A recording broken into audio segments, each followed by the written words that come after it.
መምህሩ ፈተና አውጥቶ ተማሪዎችን ማሳለፍ ካልቻለና ከወደቁ በጣም የተሳካልን የሥራ መስክ አንዱ ካለ ትምህርት ሚኒስቴር ነው። 92% የመውደቅ ምጣኔ ካለ እኔ ወድቋል ብዬ ማስበው አርብ እበት ለቅልቀን ሰኞ የምንማርበት አይነት አይደለም ማወራችሁ። አመሰግናለሁ። የተከበሩ አፈ ጉባኤ፣ ክቡር ጠቅላይ ሚኒስትሩንም በመንግስታቸው የሥራ አፈጻጸም ሪፖርት ላይ ለምናነሳቸው አስተያየቶችና ጥያቄዎች ማብራሪያ ለመስጠት በምክር ቤቱ ስለተገኙ ከልብ ማመስገን እፈልጋለሁ። ዛሬ ስድስተኛው የፓርላማ ዘመን የ5ኛ ዓመት የመጨረሻ የመንግስት ሪፖርት የሚቀርብበት ቀን ነው። ላለፉት 5 ዓመታት ገዢው ፓርቲ የሚያጸድቃቸውን ህጎችና ፖሊሲዎች በጭፍን ሳልደግፍና በጭፍን ሳልቃወም ህዝባችን የሚገረፍበትን አለንጋ እያየሁ ድምፄን ሳላጠፋ የመንግስት አሰራሮችን ያለማወላወል ስተች እንዲሁም ለሀገሬ ይጠቅማል ያልኩትን ሀሳብ ሰነዝር ቆይቻለሁ።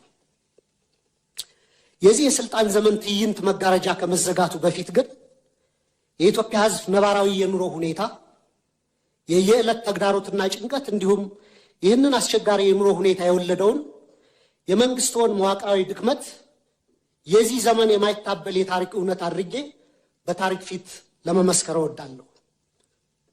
ይህንንም ለማድረግ ማጠቃለያ አስተያየቴና ጥያቄ እንደሚከተለው አቀርባለሁ። የትምህርትና የማህበራዊ ዘርፍ መውደቅ አለ። በሪፖርቱ ላይ 26 ቢሊዮን ተማሪዎች መመዝገባቸው በስፋት ቢወራም የ12ኛ ክፍል ማጠናቀቂያ ፈተና ከወሰዱ ተማሪዎች መካከል 50% እና ከዛ በላይ ማምጣት የቻሉት 8.7% ወይም 50 ሺህ ተማሪዎች ብቻ ናቸው። ይህም የመንግስትን የትምህርት ጥራት መዋቅራዊ ኪሳራ የሚያሳይ ነው። ክቡር ጠቅላይ ሚኒስትር 8.7% የማለፍ ምጣኔ በየትኛውም ዓለም ታይቶ የማይታወቅ ወይም 92% የመውደቅ ምጣኔ ከፍተኛ የትውልድ ብክነት ወይም ጀነሬሽናል ካታስትሮፊ ነው። እኔ የህይወቴን ግማሽ ጊዜ በማስተማር ነው ያሳለፉት በተለያዩ ደረጃዎችና ኮመን የሚባል አባባል አለ። መምህሩ ፈተና አውጥቶ ተማሪዎችን ማሳለፍ ካልቻለና ከወደቁ የወደቀው መምህሩ ነው የሚል ኮመን አባባል አለ በእኛ በአስተማሪዎች ዘንድና ይህን ያክል 92% የመውደቅ ምጣኔ ካለ እኔ ወድቋል ብዬ ማስበው ትምህርት ሚኒስቴር ነው።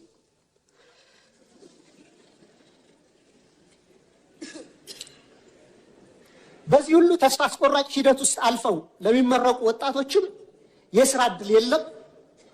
ይባስ ብሎም ወደ 7 ሚሊዮን የሚደርሱ ተማሪዎች አሁንም ድረስ ከትምህርት ገበታቸው ተገልለው ይገኛሉ። ይህ 7 ሚሊዮን አሃዝ ከ20 በላይ የአፍሪካ ሀገራት እያንዳንዳቸው ካላቸው አጠቃላይ የህዝብ ቁጥር በላይ መሆኑንም ልብ ይሏል። የኢትዮጵያ ህዝብ በአዲሱ 2019 ዓ.ም በተግባር ላይ የሚችለው ተጨባጭ ተስፋ ምን እንደሆነም እንዲያስረዱ ጠይቃለሁ። በጣም አመሰግናለሁ። ከትምህርት ጋር ተያይዞ የተነሳው ጥያቄ ኮንሰርኑ ለትምህርት ጥራት ስራ ይሰራ የሚለው ጉዳይ በጣም ጠቃሚ ሀሳብ ነው። ነገር ግን ከስራ አንጻር አይ ቲንክ በጣም የተሳካልን የስራ መስክ አንዱ ካለ ትምህርት ሚኒስቴር ነው። በነገራችን ላይ መላው ፖሊሲው የመንግስት ፖሊሲ ቢሆንም ይህንን ፖሊሲ እያስፈጸሙ ያሉት የኢዜማው አባል ፕሮፌሰር ብርሃኑ ነጋ በታማኝነት የመንግስትን ፖሊሲ ለማስፈጸም ደፋ ቀና እያሉ ስለሆነ በርካታ ውጤት እያመጡ ስለሆነ ምስጋና የሚገባቸው ይመስለኛል።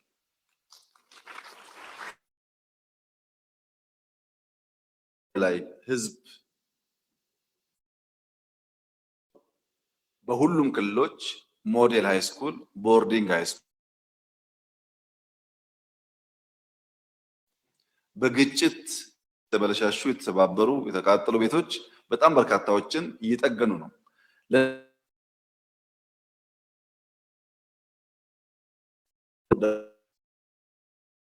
በቴክኖሎጂ የትምህርት ጥራት ለማረጋገጥ የሚያደርጉትን ጥረት አይ ቲንክ ማመስገን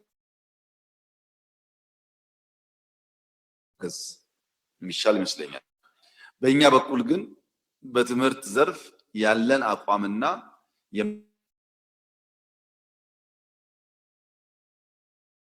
አንደኛ ባለፉት 7 ዓመታት 30 ህጻናት የገነባ መንግስት አይደለም። 10 መንግስት ደምራችሁ አታገኙም ይሄን ቁጥር። 5000 መዋለ ህጻናት የገነባ ነው። እነዚህ ህጻናት ፌስቡክ ላይክ እንደማያደርጉ እናውቃለን።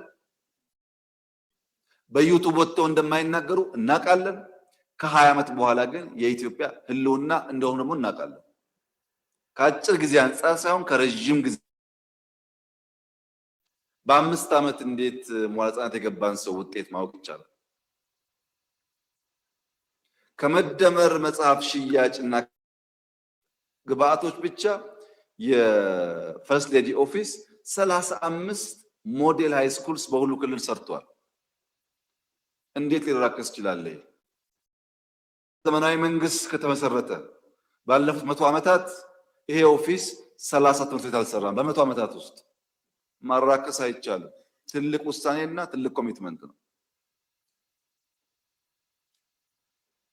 ኤሌመንታሪ ሃይ ስኩል በጣም በስፋት በብዙ ሺዎች ነው እየገነባን ያለን። ስኩሎች የገነባናቸው ማደሪያ ብንጨምርበት ቦርዲንግ ስኩል መሆን ይችላል ነው ያሉት። እኔና እናንተ አርብ እበት ለቅልቀን ሰኞ የምንማርበት አይነት አይደለም ማወራችሁ። እንደዛ አይነት አይደለም። ከዛ በጣም እየተሻሉ ኢንፍራስትራክቸር የተገነባ ቅድም ክቡር ዶክተር ደሳለኝ ሲያነሱና ተማሪዎች ያሉት ሀሳብ ትክክል ነው። መምህራን ሪስፖንሲቢሊቲ ያለባቸው እንዲያልፉ ቀላል ሚና አይጫወቱም። ትክክል ነው ሀሳቡ። ግን እርሱም እንደሚያውቁት ሴክተሩን የነበረውን ስብራት የነበረው ሪፎርም ኢንቨስት አድርጎ መምህራን አዘጋጅቶ ውጤት ጊዜ እንደሚወስድ ደግሞ በደንብ ይገነዘባሉ ብዬ ተስፋ አደርጋለሁ። አንድ የማይገባኝ እሳቤ ያለ ኢትዮጵያ ውስጥ የድሮ ሰዎች ኞች ባዮግራፊያቸውን ስታነቡ ወይም ስትሰሟቸው በጎጃም ክፍለ ሀገር በነበረው የሃይ ስኩል ብቻ አንድን ያልፌ ዩኒቨርሲቲ ገባው፣ በወለጋ ላይ ግዛት ውስጥ በነበረው ሃይ ስኩል አንድ ሃይ ስኩል ነበር፣ ሁለት ሃይ ስኩል ነበር፣ አዲስ አበባ ዩኒቨርሲቲ ገባው የሚሉ ሰዎች ናቸው። አሁን ቁጥር ደግሞ አነሰ የሚሉት። አሁን እኔ ብቻ የሚባልበት ዘመኖች በጋራ የሚያልፉበት እድል አለ። ነገር ግን ላይ ሳንሰራ ፍሬው ላይ የምናስበው ነገር አይጠቅም። 35,000 ኪንደርጋርተን የገነባው መንግስት አንድ ዩኒቨርሲቲ መደመር ዩኒቨርሲቲን እየገነባ ነው። ኤአይ አንድ ለምን ታች ሳንሰራ ላይ ብንከምረው ዋጋ የለውም። ኮንዶሚኒየም ገነባን ብለን የትምህርት ስርዓት አደገ ማለት አንችልም። ክቡር አቶ ደሳለኝ ዶክተር ደሳለኝ ሎት 2-3 ዩኒቨርሲቲ ብቻ ቢያዩ ባህር ዳር ቢያንስ 1000 2000 3000 ተማሪ የሚሸከም ኮንዶሚኒየም ዩኒቨርሲቲ ውስጥ አለ። ባዶ ኮንዶሚኒየም ተገንብቶ ተማሪ የሌለበት ነው። ዓላማ በኮንትራት በግንባታ ውስጥ የሚገኝ ጥቅም እንጂ የትምህርት ጥራት አልነበር። አሁን መደመር ዩኒቨርሲቲ እኛ እየገነባ ነው። 6-7 ወር 1 ዓመት በኋላ ሙሉ ሆኖ ግንባታው ያልቃል። በእርግጠኝነት ነው የምነግራችሁ። በእርግጠኛውም የኢትዮጵያ ዩኒቨርሲቲ የዛ አይነት ጥራት ያለው ግንባታ ሊኖረው አይችልም። የትኛውም የአፍሪካ ዩኒቨርሲቲ በዚያ ልክ ጥራት ያለው ግንባታ ሊኖረው አይችልም። ዓለም ምን አይነት ኢትዮጵያ ውስጥ እናያለን በጥራት። ለምን? የኤአይ ጉዳይ አስፈላጊ ስለሆነ። ታስታውሳላችሁ የዛሬ 5-6 ዓመት ኤአይ ተቋም እንፍጠር ስንል አፍሪካ ውስጥ አጀንዳ አልነበረም። የኤአይ ፖሊሲ ስንቀርጽ አጀንዳ አልነበረም። አሁን ደግሞ አላችሁ እዚህም እዚያም ይነገራል። ኤአይ ፊውቸር እንደሆነ ይሄ መንግስት ቀድሞ አውቆ ነው የሰራበት። በጣም ብዙ ውጤቶች አግኝተናል፣ መሶብን ጨምሮ ማለት ነው። እና የትምህርት ጥራት ለማረጋገጥ ኩረጃን ለማስቀረት ቴክኖሎጂ የተሟላ ነው ወይ አይደለም? ግን አሁን መምህራን፣ ትምህርት ቤቶች እንደባለፈው ጊዜ እናስኮርጃለን ማዘጋጀት እያደገ መጥቷል። ሁላችሁ ማትሪክስ ሲደርስ ልጆች ይጨናነቃሉ፣ ቤተሰብ ይጨናነቃል፣ መምህራን ይጨናነቃሉ፣ ያስጠናሉ። ቀለለል ያለው ጉዳይ ብዙም አይታይም። ይህ ቢጠናከር የሚሻል ይመስለኛል። የምናስብበት አልደረስንም። አካሄዳችን ግን ጠቃሚ እና የሚያዋጣ ነው። ስንት ቦርዲንግ ስኩል አለን አሁን ኢትዮጵያ ውስጥ እየገነባን። ቻችን ብዙ ቋንቋ የሚናገሩ እኮ ናቸው። ስትወጡ አሁን ክረምት ስትሄዱ እዩዋቸው። እንደኛ ጊዜ አይደለም። ታች ያሉ ልጆች እሳት ናቸው። እሳት ያላቸው የግንዛቤ ደረጃ ይደንቃል። በቅርቡ አርባ ምንጭ በነበረን ጉዞ ልጄን ይዤው ሄጄ ነበር። እንደምታውቁት ገና 8 ዓመት ያልሞላው ልጅ ነው።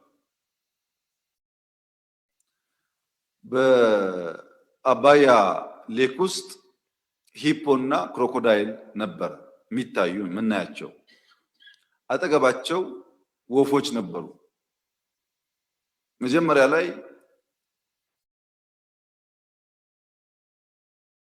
ኖ ተው በቃ አለኝ። ክሮኮዳይል ጥርስ ውስጥ ስጋ እንደሚያወጡ አውቃለሁ አለ።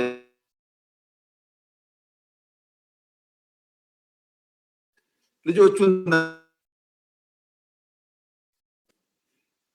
እውቀታቸውን ከሀገር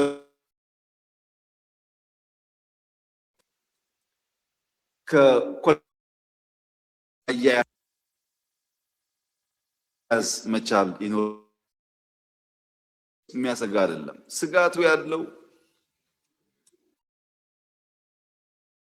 ፖለቲካውም ወደሚቀጥለው ትውልድ ቢገባ ልማቱም ኢትዮጵያ አትራፊ እንጂ ተጎጂ አትሆን።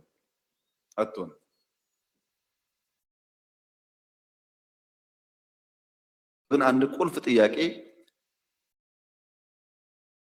ስራን በሚመለከት የተከበረው ምክር ቤት፣ መላ ኢትዮጵያ ሕዝብ ልጆቻችን ከከተማ ወጥተው ፕሮጀክቶች ጋር ስራ መስራት መልመድ አለባቸው። በጣም በርካታ ፕሮጀክቶች ኢትዮጵያ ውስጥ አሉ። ብዙ ትላልቅ ስራዎች አሉ። ሰራተኛ ማግኘት እንደምታስቡት ቀላል አይደለም። እዚህ ያለ የምክር ቤት አባል በሙሉ የቤት ሰራተኛ ቸግሮሻል፣ ቸግሮሃል ወይ ቢባል የማያማርር የለም። ግን ደግሞ ስራ የለም ይላል።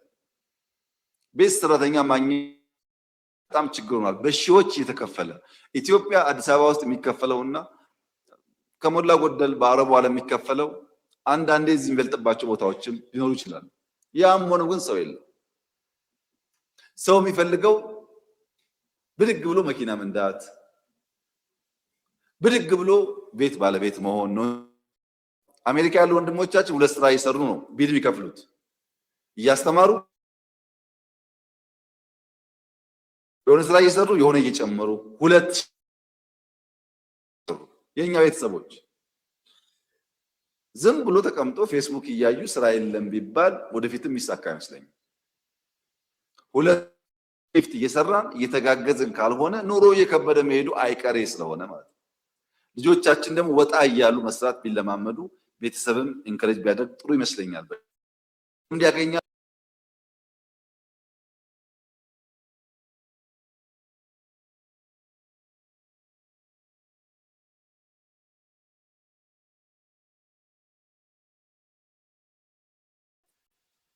ሐይቅ ውስጥ ያለች በጣም ታሪክ ጠገብ ናት። ሰራተኛ አጥተው ከአዲስ አበባ ነው ሰራተኛ ፈልገው የወሰዱት እዚህ ወንጪ።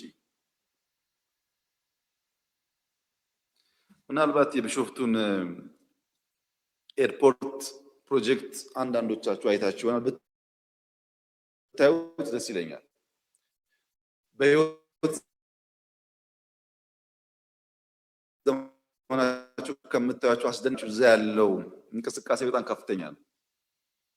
በዚያ ሁሉ ውስጥ ግን ሰው በቀላሉ አይገኝም። ሰውም አለ፣ በተወሰነ ደረጃ ስራም አለ ግን ሰራተኛ የለም፣ ወይም የመንግስት ሹሞች አሉ ሲቪል ሰርቫንት አለ ግን ሰርቪስ የለም እንደማለት ነው።